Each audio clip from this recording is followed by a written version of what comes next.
and are saying I'm crazy or whatever you're saying out there, when you hear this, understand that this world was set up on principles, law and order. Just like your body has to run on principles, law and order. Like we said in previous shows, that's why you got premature death. Okay? Because people don't know how to feed themselves. They don't even know how to drink. Okay? You're not supposed to drink liquids until after 2 hours after you've eaten. Most people don't know that. But your body operates or should operate on laws and principles. And these laws and principles come from Yah. Again, that's how this world was set up, and that's how it has to run. And if it doesn't, then you're going to have problems. And that's why we got all the problems in the earth today. Okay? Simple as that. Now, again, Barack Hussein Obama. You're going to see his face a lot. All right? On many things. Because that's why they put him in office. And just on Barack Hussein Obama, okay, here's an article that we have here. We got out Sun Times before the election, before the actual process was over. This was October 12th, 2008. And in this article, it's by Thomas Sowell, as you can see, a person of color. Okay? He writes about, the topic is Obama serious about the real issues? All right? Now, he makes a statement in here. This article is about how the teachers union here in Chicago, Illinois, and in the suburbs, the unions contributed to Barack's campaign for senator when he was becoming senator. And you have teachers like, in these suburbs, so-called black suburbs, who make anywhere from $83,000 to $100,000 a year. But the children in these systems, these educational systems, they're not learning. They're not progressing. Okay? They're doing horrible, in fact. All right? But the teachers are making money. And they donated to his campaign, and he didn't address that issue at all. Not only that, it says here, I'm just going to read a little section here. It says, in a predominantly black suburb of Chicago where the average teacher's salary is $83,000 and 1/4 of the teachers make more than $100,000, Barack Obama noted the school day ends at 1:30 p.m. In Dreams from My Father, Obama said candidly, that's a book he wrote, Obama said candidly that black teachers and administrators defend the status quo with the same skill and vigor as their white counterparts of 2 decades before, quote unquote. It is not a question of Obama's not knowing. He has demonstrated conclusively that he knows what is going on. But for all his eloquent words, he has voted consistently for the teachers' unions and the status quo. All right? And this is a quote from Barack Obama. I owe those unions, he has said frankly. When their leaders call, I do my best to call them back right away.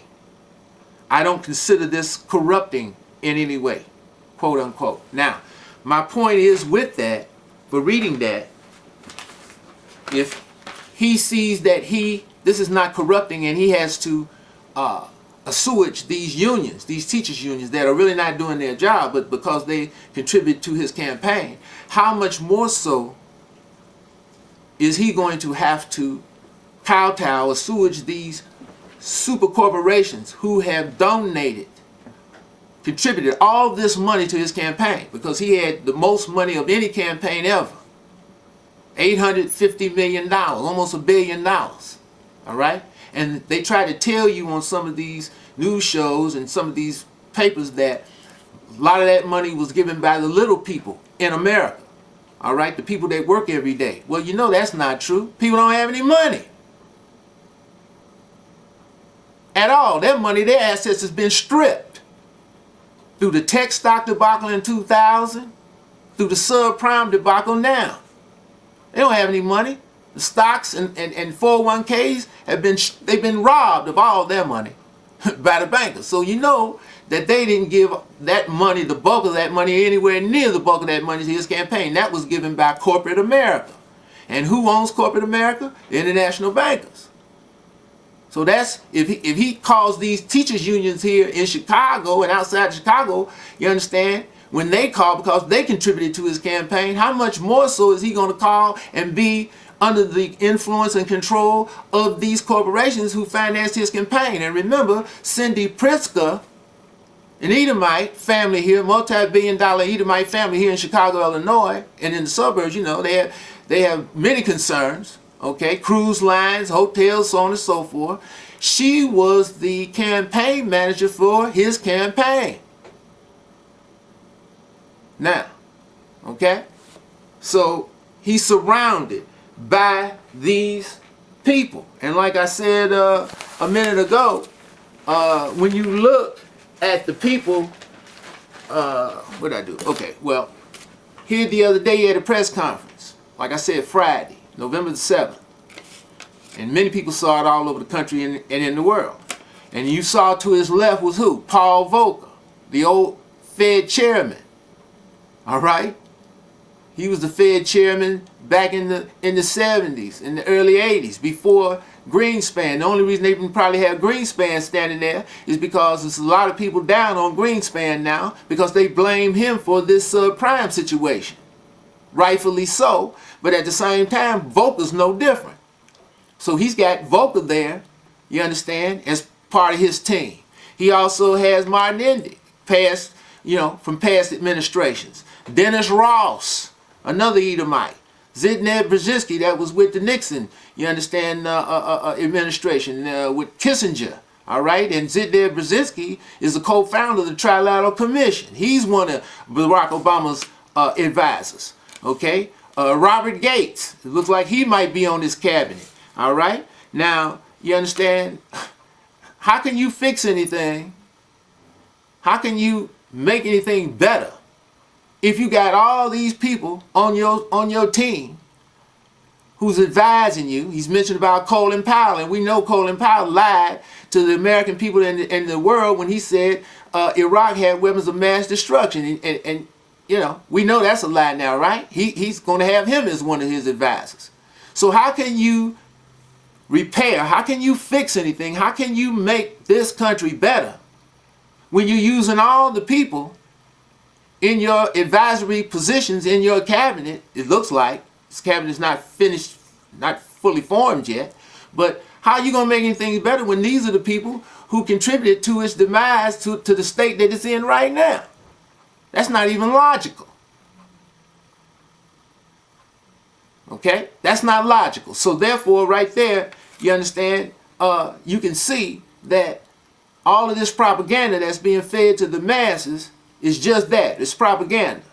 Lies and deception. And that's how these people operate. But you have so many people that want to see America survive. You know, they want to see America continue to go on. All right? They're oblivious to this. They stick their head in the sand. America is a wicked country. Just look at its history in reality, in truth. Okay, like we've said here previous, America is the monster of Dr. Frankenstein. Okay? It has been used to batter the nations and to suck up their natural resources for these international bankers, for these monarchies. And that's just a fact. And now that they see that America has gotten to the point where those of the descendants of Jerusalem, the seed of David, the seed of Zadok, and some of the Levites, they see that the seed of David has risen up and knows who he is, who his people are, and who they are. And that's your righteousness. Okay? It's just that simple.